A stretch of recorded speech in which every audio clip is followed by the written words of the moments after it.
Welcome to America's Cannabis Conversation, heard at americascannabisconversation.com. We're part of the W420 Radio Network, and each week we provide you with information, education, and insight into the exploding medical and recreational cannabis industry. W420radionetwork.com.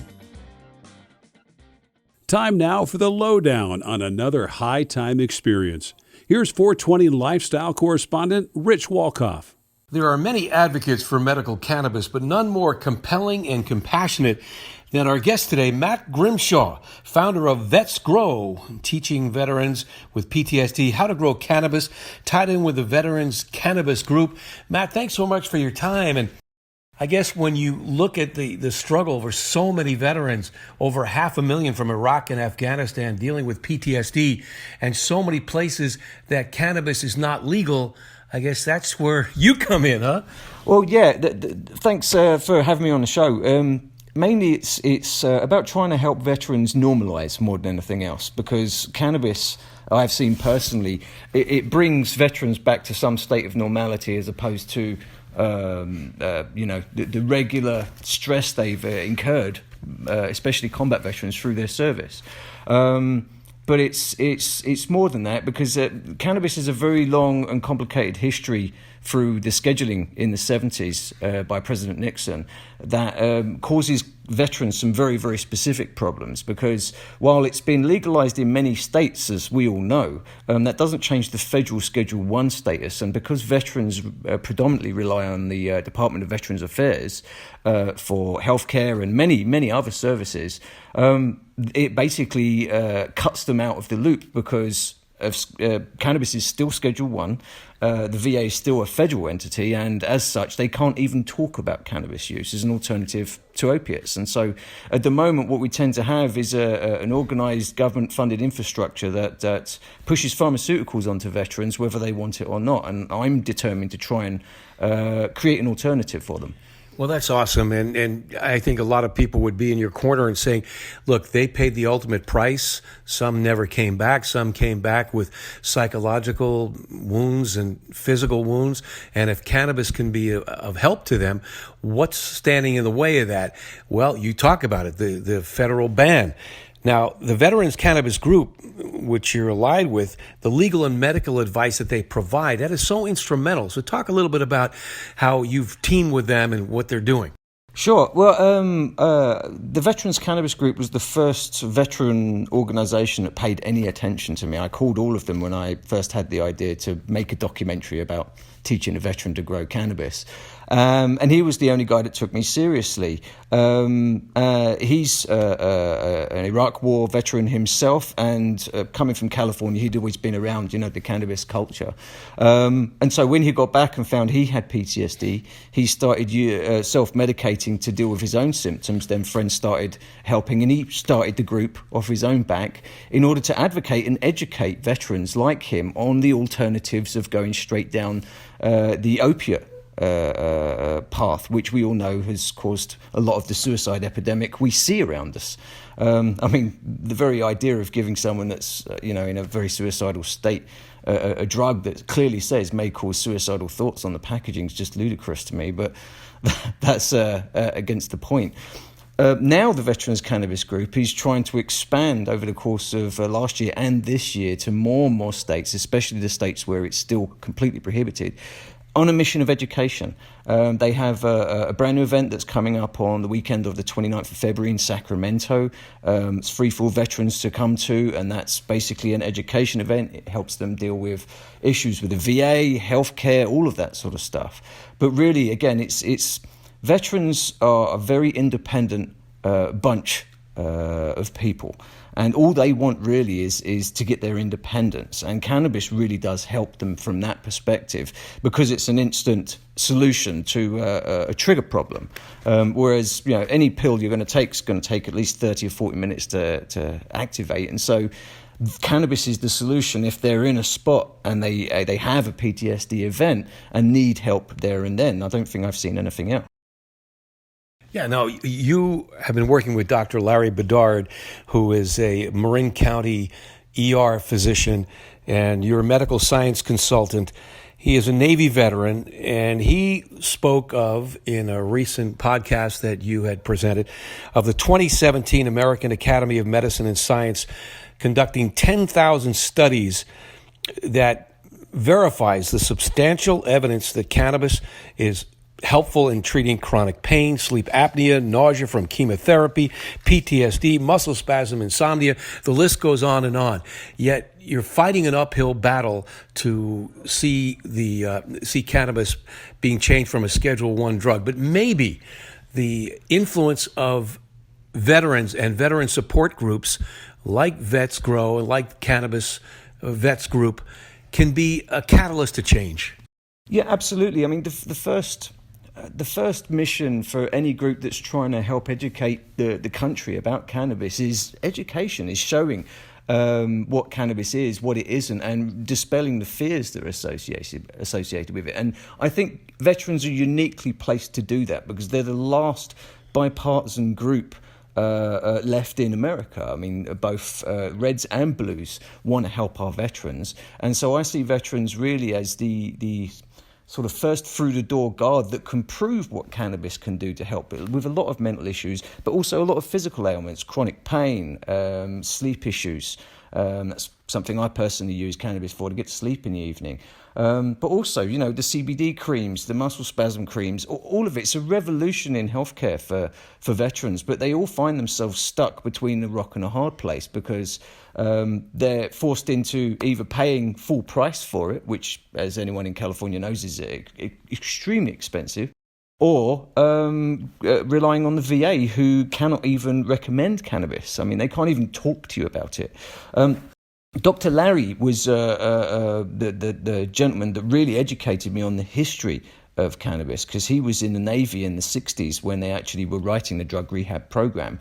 And he built Marine's ER system, from what I understand, and Marine General's emergency room. He's now retired, but he still works on the Marine County Board of Health. And what he doesn't know about cannabis, you can write on the back of a postage stamp. Really, it's all of the reading he's done, all of the educating he's done for my own perception, has been very much to create the image that we're on the start of a very long road to acceptance. I mean, for instance, he told me that I think it was 50 to 60% of ER physicians are suffering burnout and using opiates, and some are addicted. And I mean, I don't know about you, but I'd much prefer my doctors to sparking up a joint as opposed to popping a whole bunch of opiates to deal with their own stresses. So this is a problem that's veterans are a means to an end. They show what the problem is and how cannabis can help the solutions. But the problem itself is far-reaching, way beyond that. To first responders, doctors, anyone in a very stressful position really could use cannabis to help deal with those circumstances. But veterans are just, I think, the best and quickest way to help because of the bipartisan nature of their support. Right. Now, Matt, you're a documentarian and you went around the country speaking, meeting, and teaching vets how to grow cannabis. Tell me about your experiences, how it would vary from the so-called blue states to the red states, where in the red states, in most of the country, it's still verboten, and in the blue states, far more accepting. But we have this great dichotomy in this country that hopefully will be bridged soon.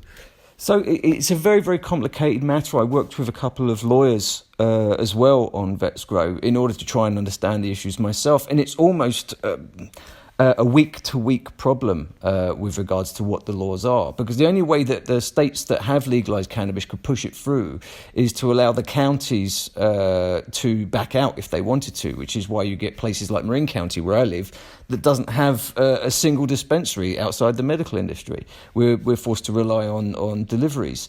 But one thing I learned all around the country is cannabis is seen very differently depending on what state it is and what culture that state has.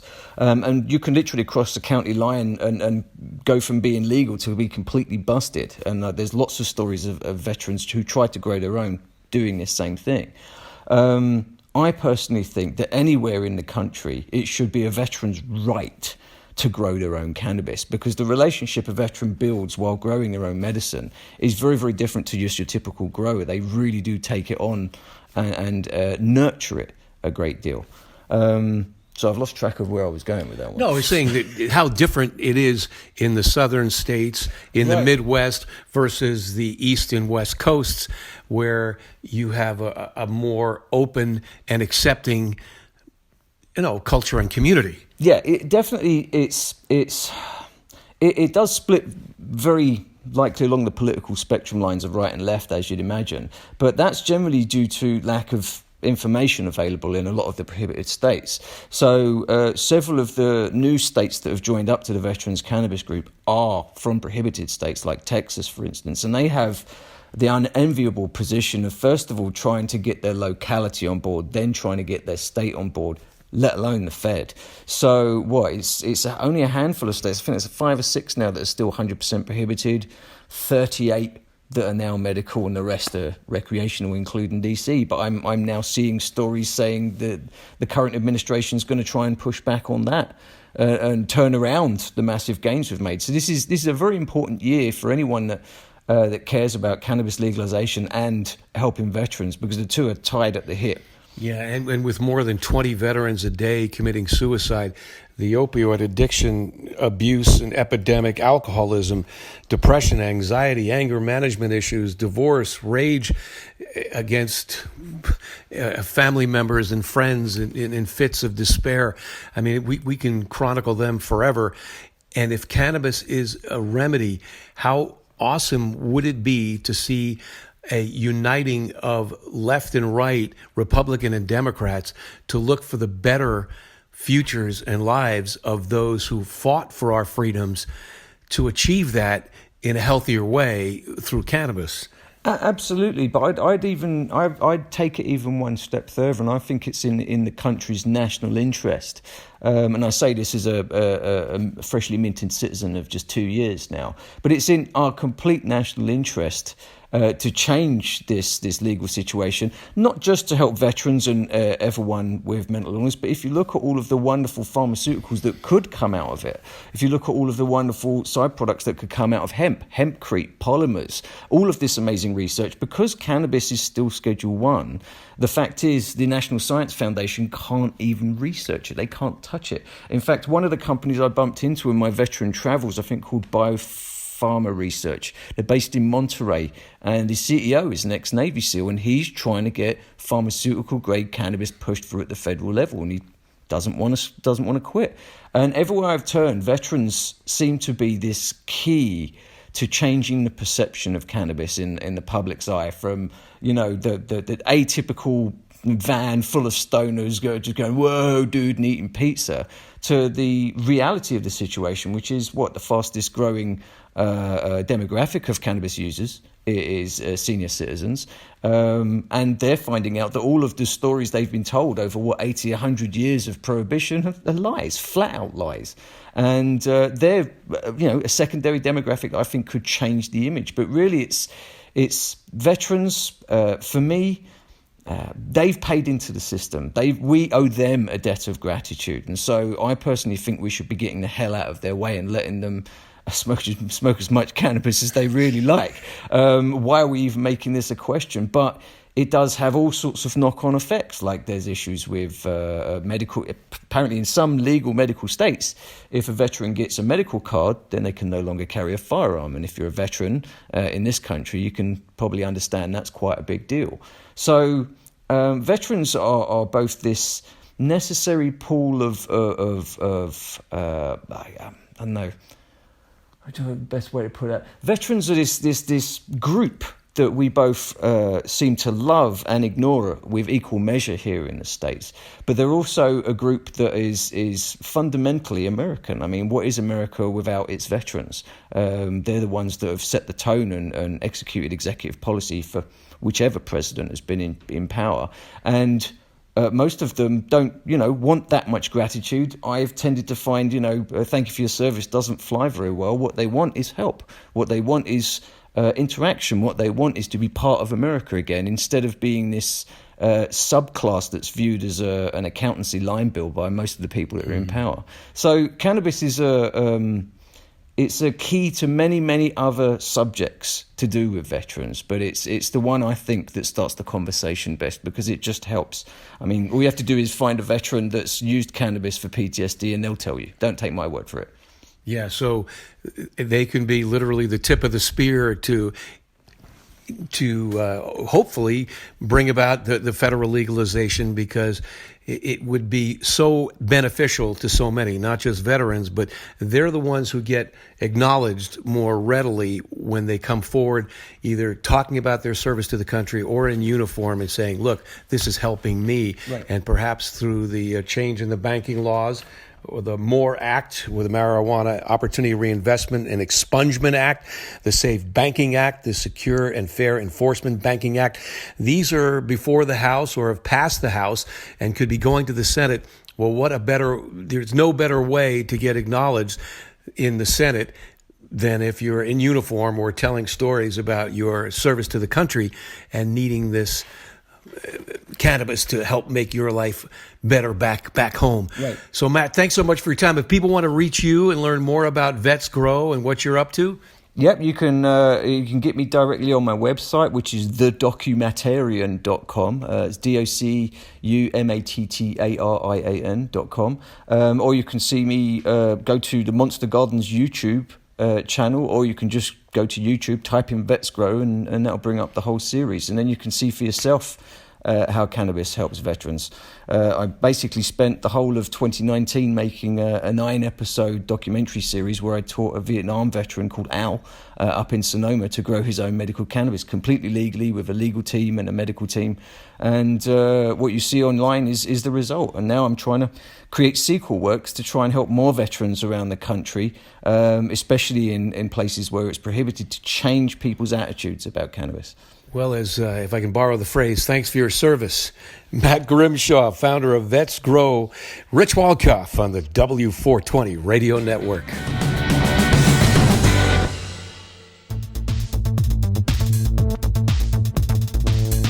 Are you interested in learning more about cannabis? Have you thought about starting your own cannabis business but don't know how? If so, we invite you to join the Cannabis Conversation with other people like you who are looking at the exciting opportunities in this exploding business. Listen to America's Cannabis Conversation. You'll hear from industry experts and get insights into the cannabis industry. For archived shows and for more information, log on to americascannabisconversation.com.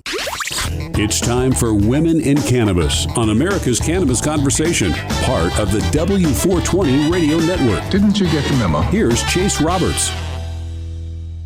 Welcome back to the conversation. This is Chase Roberts, Women in Cannabis correspondent for the W420 Radio Network. It is a pleasure to introduce AC Moon. She is an innovator, 20-year plus cannabis infusionist, master cultivator, consultant, contributing author for Grow Magazine, teacher, judge at the Emerald Cup, and named International Business Innovator of 2020 by the International Association of Top Professionals.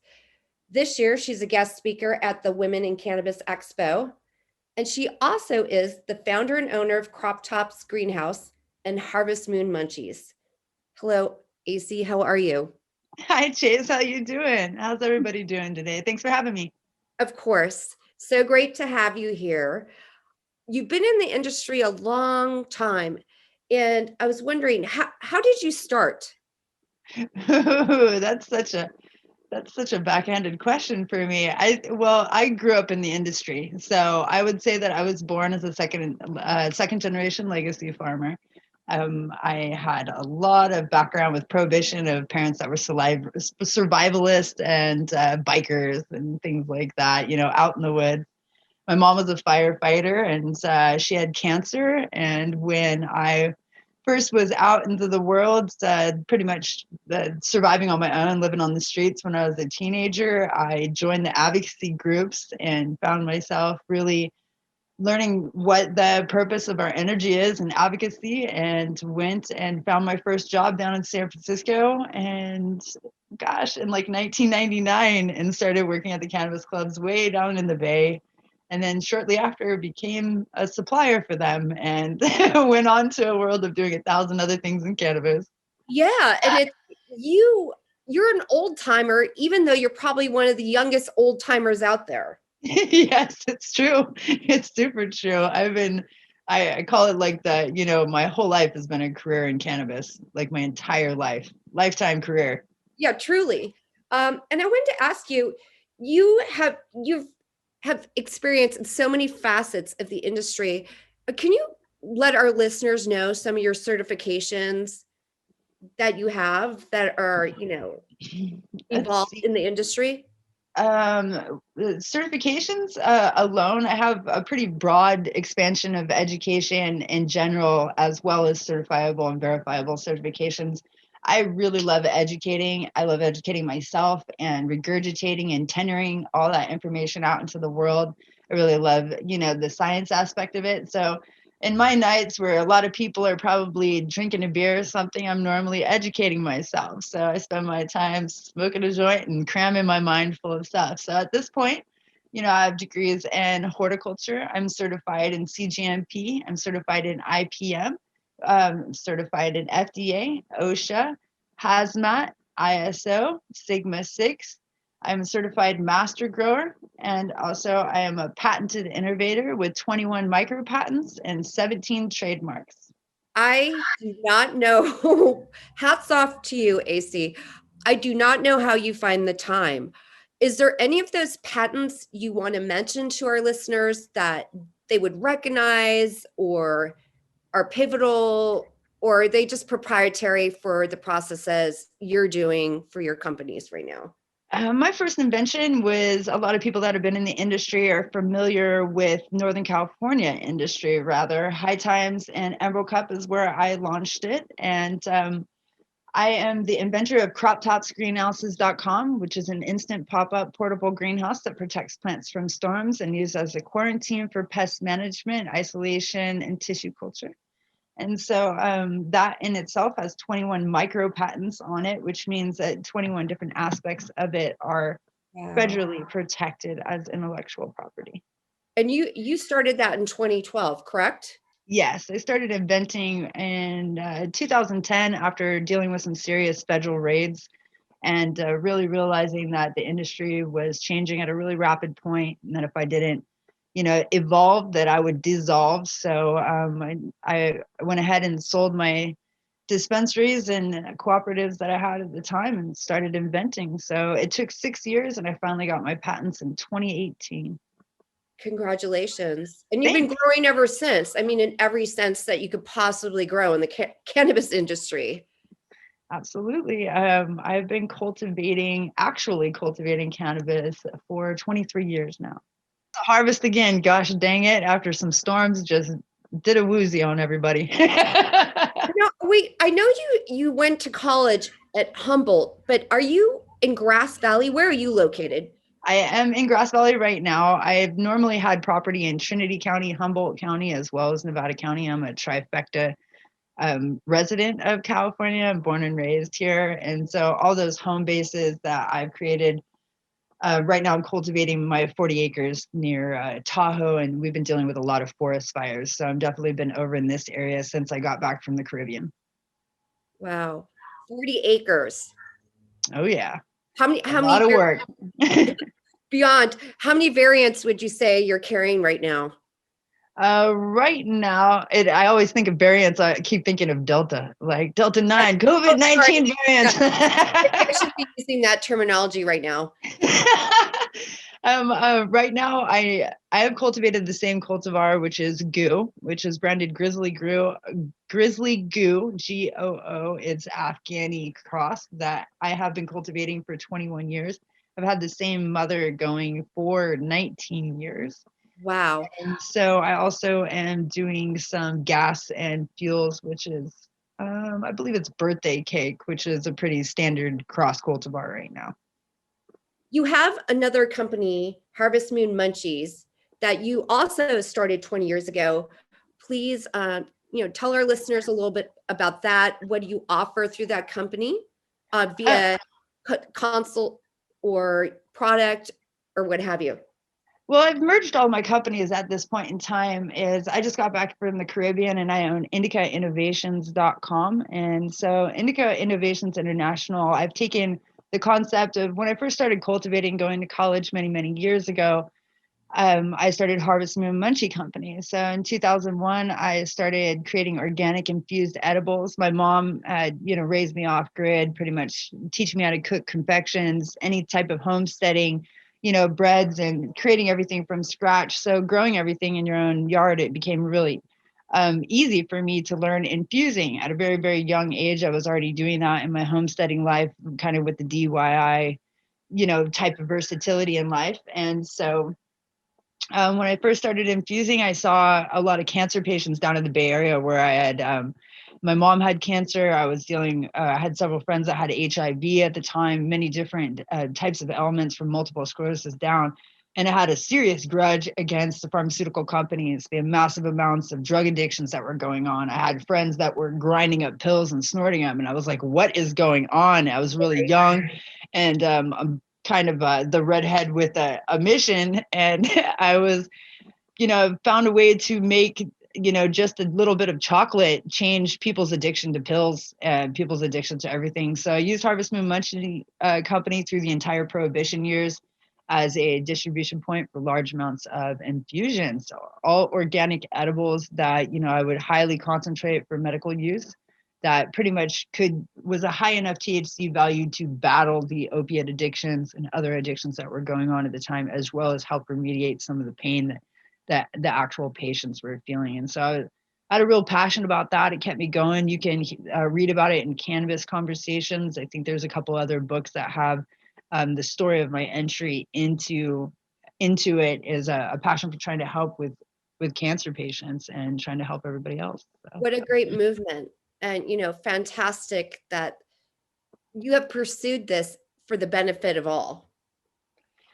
Unfortunately, later on, my whole family passed away from cancer, and I continued through the people that I interact with, the patients, the people later on became innovators, everybody that I realized was, in pain. I became like a passionate advocate, a motivator, a self-expressionist for cannabis, and really want to, just combine the skills of homesteading and back to earth and show people how to save themselves through plants and save our mentality and save our planet through all of that.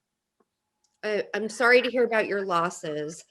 Hey, everything that happens to us makes us who I am. It makes us all who we are. So all the negative in your life, it creates today, and today is beautiful. So I'm grateful for everything. Oh, that is beautiful.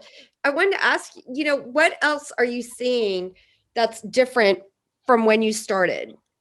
I mean, I know the industry has boomed and thrived, but are there some things you could really pinpoint and pick out that have changed just so drastically since you here got in the United States?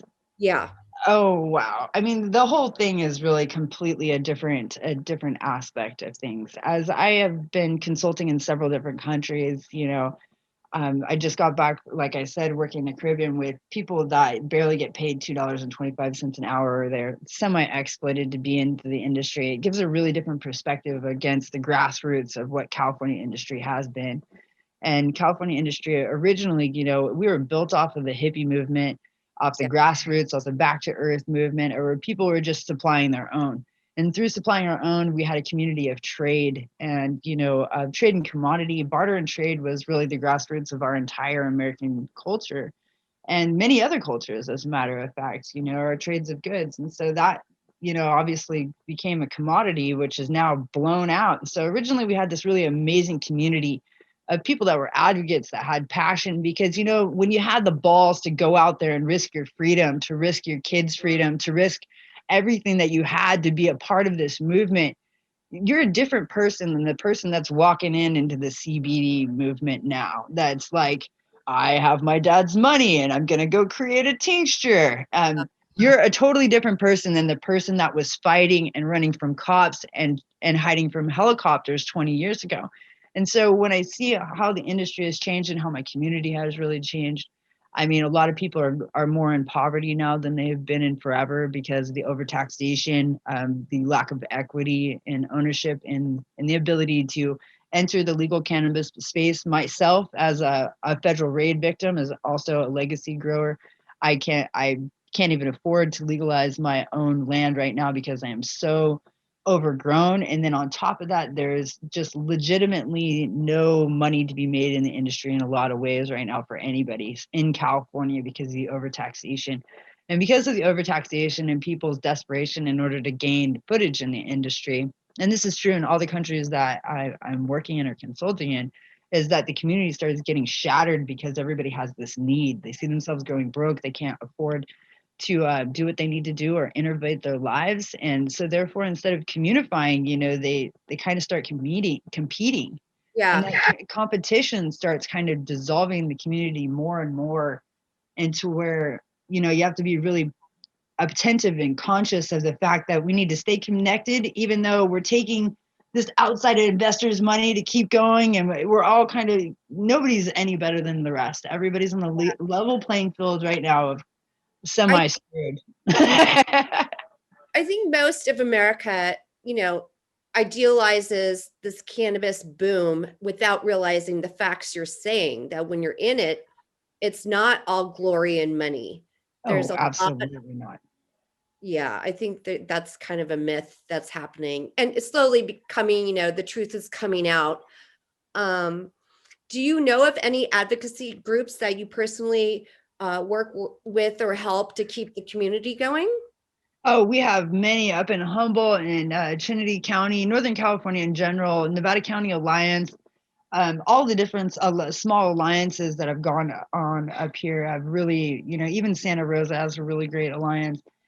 It's just that, grassroots community people still fighting for craft farmers, still fighting for the small people. And right now with all the acquisitions going on and the amount of poverty that's gone on in the systems, and that's one of the reasons that I went international, was to try to help the medical movement with advocacy and building businesses in other locations that were there at the same space that we were 20 years ago.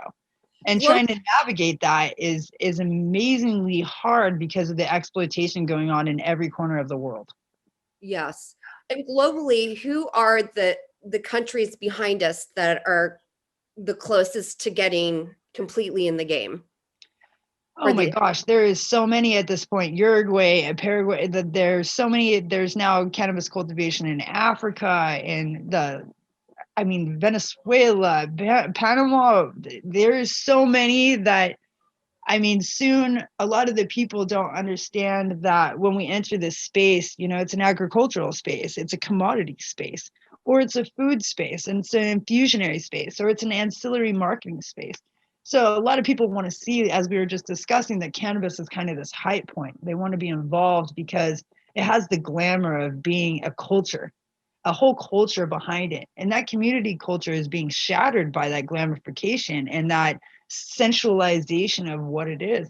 When really, a lot of my plants got broken from a storm last night. You're half covered in mud. You're working your ass off 14 hours a day, or you're standing in front of a stove doing infusions, cooking cookies, or you're standing in front of a computer for 15 hours a day. No matter what you do, you're going to do it just the same as you do anything else. So be prepared when you enter this industry, because you're doing all that. And when you get to the nitty gritty facts of it, it is federally still illegal that the people touching every aspect of this plant, every aspect of oils, any type of THC down to a drop of it, you are federally breaking the law.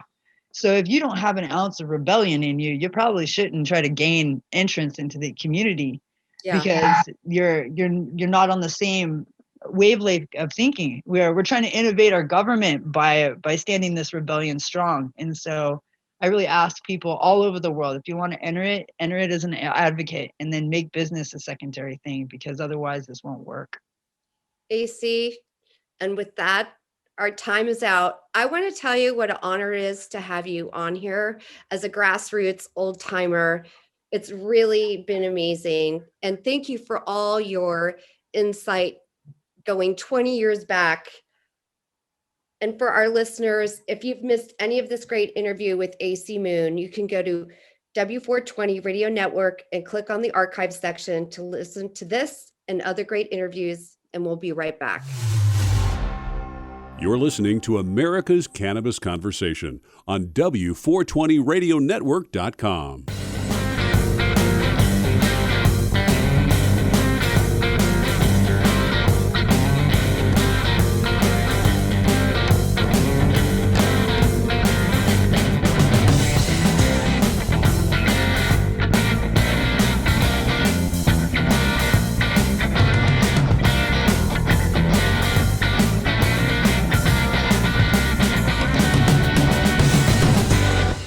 America's newest and fastest growing cannabis-focused radio network is expanding across the country and looking to add to our sales and marketing team. America's Cannabis Conversation offers listeners insight and information on the exploding world of cannabis. It also gives advertisers the opportunity to reach a hyper-targeted audience, literally neighborhood by neighborhood, in markets all across the country. We're looking for a few motivated individuals that want to essentially run their own local business. To learn more about this exciting opportunity or to apply, visit americascannabisconversation.com. This is Dan Perkins, and we're about halfway through today's conversation. I hope you have found the people interesting and helpful.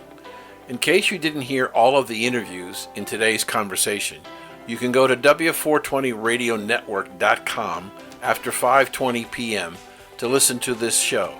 If you missed any of our previous shows, or you want to hear a particular show again, you can go to the archives and download a missed show anytime that's convenient for you. Our goal is to bring a high-quality program that is both entertaining and informative. For those of you who are in the industry, we hope we can continue to be your voice, telling the people of America the benefits of this amazing all-natural product. We have been surprised at the willingness of important people to come into this new program and talk about the challenges and opportunities in the cannabis industry. It's hard to believe that it's been 23 years since cannabis was made legal in California. I think the next 23 years might be even more exciting than the first 23. One more thing before we get back to the conversation. Should you have a question or a comment, please contact us at contact@w420radionetwork.com. That's contact@w420radionetwork.com. And now, back to the conversation.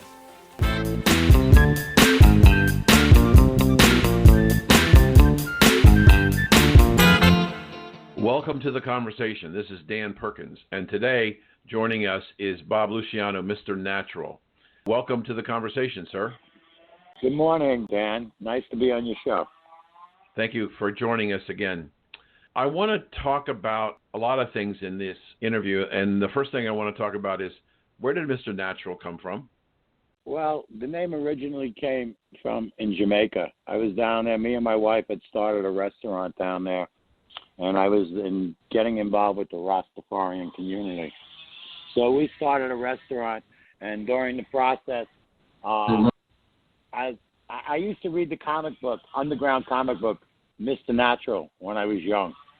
So when we started the restaurant, I'm involved with natural food, organic cultivation, organic clothing. So during the process, we picked up the name Natural. So they said we had a restaurant, and the terminology of Mr. Natural was shit happens, excuse my expression. But we were in Jamaica, and we were all involved with natural food, and I was involved with the natural lifestyle. The people started calling us Natural, so my wife said, yo, let's call the restaurant Mr. Natural. So that's how the name Natural came to be. Good. So when we talked the last time, sir, you indicated you came back from Vietnam. You went to New York. You went down in Washington, D.C. at the Honor Guard, which is a tremendous honor for you, but it was also very depressing. So what happened after Arlington? What did you do? Well, I was still, and I couldn't take the Honor Guard anymore because it was more. It put me more into post-traumatic stress than anything else. So I wind up going into the 330 Transportation Company and did different details. I was in Fort Lee, Virginia at the time. So I started at that point because we were doing riot control. So we were being trained for riots that were happening all over the country. So we were being sent to D.C. involved with a riot. And when we were there, we dismounted, and it affected me dramatically when some of the people that were protesting the war were Vietnam veterans in wheelchairs against the war.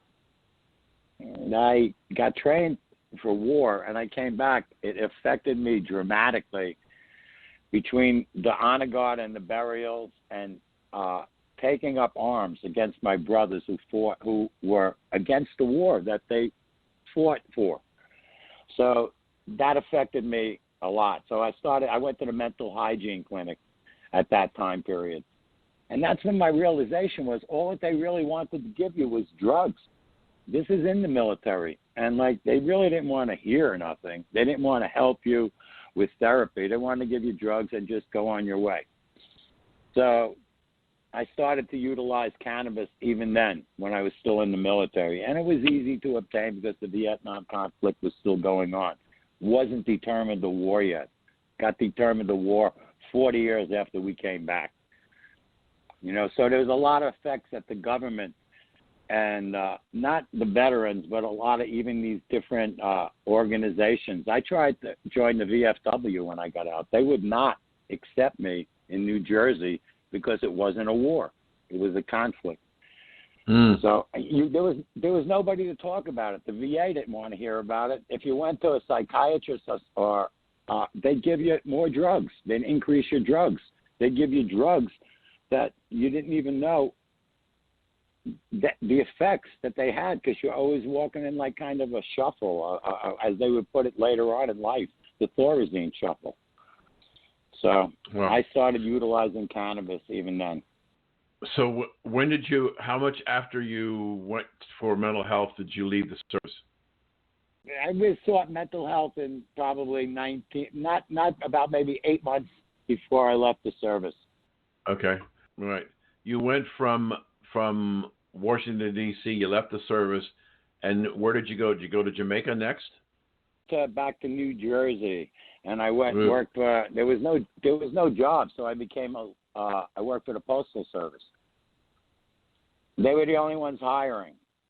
And that's why I feel like cannabis industry involved with the Veterans Administration and the government, Project Transition. So we can talk that on a later time period. Sure. Love to. So then how long were you in Jersey? Probably until 1980. Okay. I moved to Virginia. And then where did you go?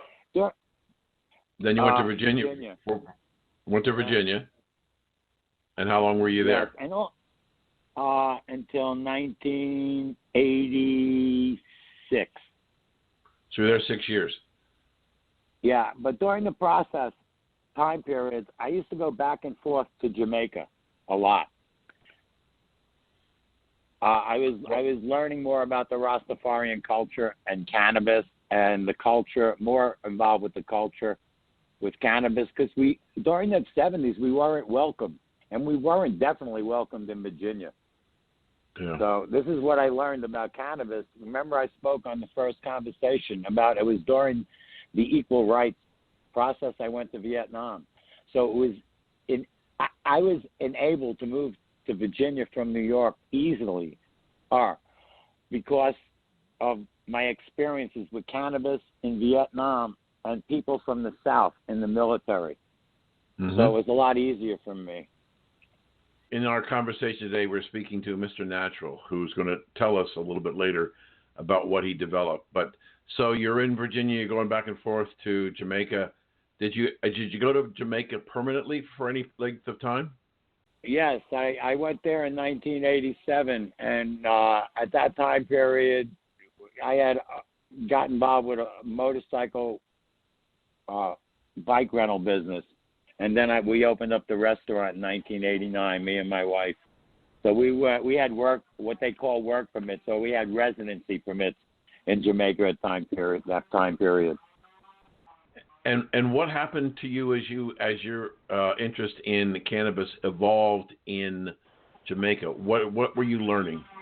I was learning a lot about the soil and compost and back guano, which is a key element involved with soil to bring out a lot of the benefits and the medicinal benefits. You know, like we've come up with hydro after that, but there's no medicinal benefits from hydro. So I learned a lot about soil management. And what I learned in Jamaica that, you know, like when you cultivate, a lot of what you're doing comes from you. So it's a mind, body, and spiritual experience. And that's what I got out of Jamaica. That what you put into the herb is what you get back out of the herb. And based on the third world, I learned a lot of medicinal benefits there, because in Jamaica, as in Southeast Asia, they didn't have a lot of pharmaceuticals unless you were in the U.S. in the military, but the people themselves never had it. So they used cannabis in a lot of different medicinal benefits with other types of herbs. And that's where we've learned a lot about the infusion of herbs and cannabis, even there, and how we learned how to make different types of oils. So we've got about 2 minutes to our first break. Tell me what, Mr. Natural, tell me what were you personally experiencing as you were using the product that you were growing? As I was when I was in Jamaica, that's where, again, I learned about a lot of different strains and the medicinal benefits, because there was no other type medications. So what we learned is that I started to learn to pull out a certain strain from a certain plant and separate the plants. So I learned that this one strain was really good. And when I came back to California, we started to crossbreeding the strains. So is that when you met Justin? I met Justin I met Justin in 2010, 2009. Okay. And like California, we were becoming legal at that time period, and we were seeing the medicinal benefits it was getting through dispensaries. So the LA Gem Cup came up. So when the LA Gem Cup came up, you had to be a legal collective, and you had to be worked with a dispensary. So at that point in 2009, I says, okay, we're not going to be no longer patients. We're going to open up a collective and distribute the weed to a lot of dispensaries through the dispensary group, because we won the cup, the LA Gem Cup. So that's when we first found out that we were the other medical benefits from our strains that they were getting from dispensaries. Lake Forest was the first one. Why don't we pause there, and we'll go to a commercial break. We're speaking with Mr. Natural, and he's talking to us about his adventure and his growth and personal development as it evolved the creation of the Mr. Natural product line of cannabis. We'll be right back after this message from our sponsor.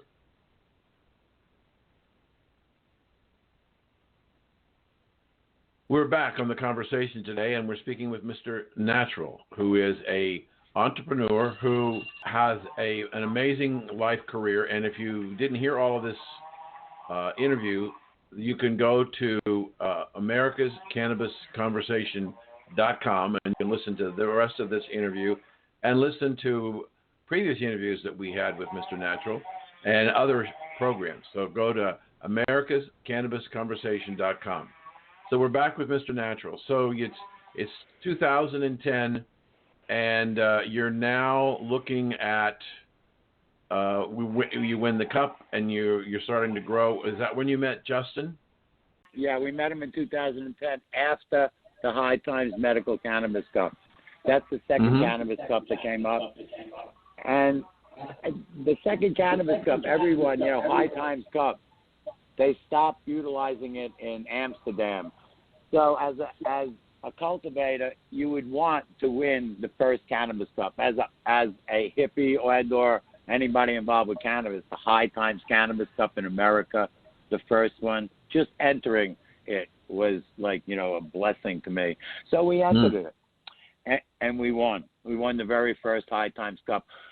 The benefits with this is we never advertised in any one of the magazines. We never advertised our strains or anything until I met Justin. Was right after the 2010 Cup. I met Justin in Sacramento. Yeah. Tell our audience Justin's name, his last name. Karapekian. We've had him on the show, on our inaugural show, so you can listen to hear his story. So you met Justin, and what happened? Justin is a visionary with this in this industry. Justin, 2010, he had a dispensary, AMC. So I was getting out of the industry because, like I'm old. I was just turned 69. But Justin, we had went to AMC because we were utilizing it in another dispensary, Chris's Corner. So we says, all right, let's go here also. He's making it advantageous to veterans also because they had contacted us about it through Chris's Corner. So I got to speak to him, and his whole projection of what he was going to do with AMC and making it available to veterans, veteran discounts, that was like, brought me back into it where I says, I'm not going to retire. I'm going to stay here with you. All right, so what happened is the federal government came in and shut down all dispensaries in California, as far as I know of, in Sacramento, the other counties surrounding Sacramento. So what had happened, me and Justin kept in contact with each other. He said that, this is not fair to veterans. So Justin got in touch with a Vietnam veteran, a helicopter pilot, Ted Smith, another 100% disabled veteran. And they created a board with the dispensary with CC 101. So when that happened, we started to advertise, Justin, that we were only going to deal with veterans, not only veterans, but my strains. You could only purchase them through them for veterans because all the other dispensaries was closed up, but there was still veterans that needed cannabis. So Justin made it, advertised it, and we started to get into other type products involved with my strains, different strains, and going out on demos and exposing veterans to the benefits of cannabis versus their pharmaceuticals. So we started to come up with other SKUs, as we would call it, other type cannabis products for different type of disabilities. We started coming out with tinctures and cones and coming out with specific codes for veterans. So Justin did more and more advertising and more and more marketing involved with our product with veterans, and he started getting involved with Weed for Warriors projects and a lot of other type veteran affairs. So it was the only place that you were able to get products was through CC 101, or then later with his other company, they formed colas. So that made it available throughout the state. And then they were involved, and then he was involved with San Francisco. So we made it available in San Francisco. We had already had the name in Southern California for products through Lake Forest Alternatives and a couple other dispensaries in Southern California. So now, through Justin, we became state known. Let's drill down just a few minutes, if we could, in the time we have left. Talk about your products and what kind of issues you can help veterans deal with. Veterans, when they go in, if you have a disability, let the Veterans Administration know, or your doctors, that you're utilizing cannabis, and that you need to get it on your files. My feelings are so they know, because the more veterans that have on their files that they're utilizing cannabis versus the other pharmaceutical drugs, the more benefits we can get it for more veterans. So we developed strains that were specifically for my disability, but my disability is like anybody else's disability. There's 100,000 other people that have the similar disabilities. So we created strains and made them available not only to me, but we gave them on the demos to other veterans and see how they affected them. Some veterans gave up their pharmaceuticals. Other veterans had problems with the VA because at that time period, if you had pain medication, they would suspend your medication if you were using cannabis. Where I have I have a prescription on file with the Veterans Administration. So if it's available for me, it should be made available for every veteran that's usually using it medicinally. The pharmaceuticals hurt you versus cannabis. So, Mr. Natural, let's just roll that back a little bit. You have what from the VA? You have a prescription? What do you have that allows you to have it? You know what? My recommendation, because I was in another state, turned into a prescription because I don't use any other kind of medications. Since 2007, they've taken blood tests on me probably every 6 months. The only medication that I have in my body is an antacid and cannabis. And I'm 240% say disabled. I have a stomach, back. PTSD is my primary disability, but my back and stomach and other are other on file with the Veterans Administration. But you can only be 100%. It affects tens of millions of veterans. How did it help you? How did your cannabis strain help you with your PTSD? Well, it enabled me to focus on other things besides negativity. It let me see what the government taught me to do, and enabled me to be able to think and concentrate on other what I'm trying to say, key factors is positivity. And it enabled me to use therapy, and enabled me to group with other veterans and talk about our same situations that we all can talk about because we've all lived them.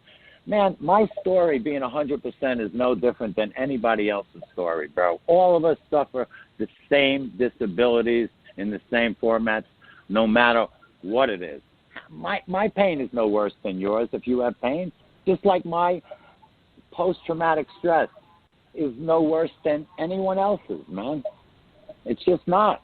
So if cannabis helps us and it helps us heal, and we could help other people during the process, why? If we fought for rights in all the other states, we were drafted during the draft era, and we fought for rights in all the other states. If I'm using medical cannabis, why can't I utilize it in all the other states? Right. Fascinating story, Mr. Natural. Thank you for your time. We've been speaking with Bob Luciano, Mr. Natural, and talking about the cannabis strains that he's developed, that he's used to treat himself and hundreds, if not thousands, of other veterans. Mr. Natural, how do people learn about you and your Mr. Natural products? You could get in touch with Colas or Justin because he helped create this story. But majorly, we got acquired by Australis Capital. So get in touch with Australis Capital, and they can give you more information. We'll put a link to them on the website. Mr. Natural, thank you so much for sharing your story and telling us what you have been able to accomplish. It's been a pleasure talking with you, and I'm proud to know you. And thank you for your service, not only to our country, but to your fellow veterans. Thank you for making other veterans the ability to hear the story and maybe move forward, that we could all get help, girl. Thank you for coming out with this. You're welcome. So we've been speaking with Mr. Natural. He is an entrepreneur that developed cannabis strains to treat his PTSD and other elements. If you didn't hear all of the interview with Mr. Natural, you should. You can pick it up by going to americascannabisconversation.com and look at the archive section. Thank you, and we'll talk to you again next week. Thanks for joining the conversation. Thank you. Have a good day.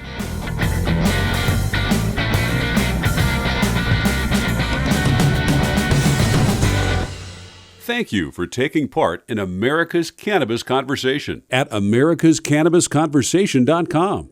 Each week, we provide our listeners information, education, and insight into the exploding medical and adult use cannabis industry. You'll hear from industry experts, elected officials, local growers, detractors, and more. Learn how to build your own cannabis business, how to grow the product, what's legal, and where it's legal. Tune in each week to hear the latest industry news and updates from the American Cannabis Industry Association in Washington, tips on investing in cannabis, personal success stories, and more. Join the conversation. To hear this show in its entirety or to hear any of our archive shows, log on to americascannabisconversation.com and tune in for the next installment of America's Cannabis Conversation.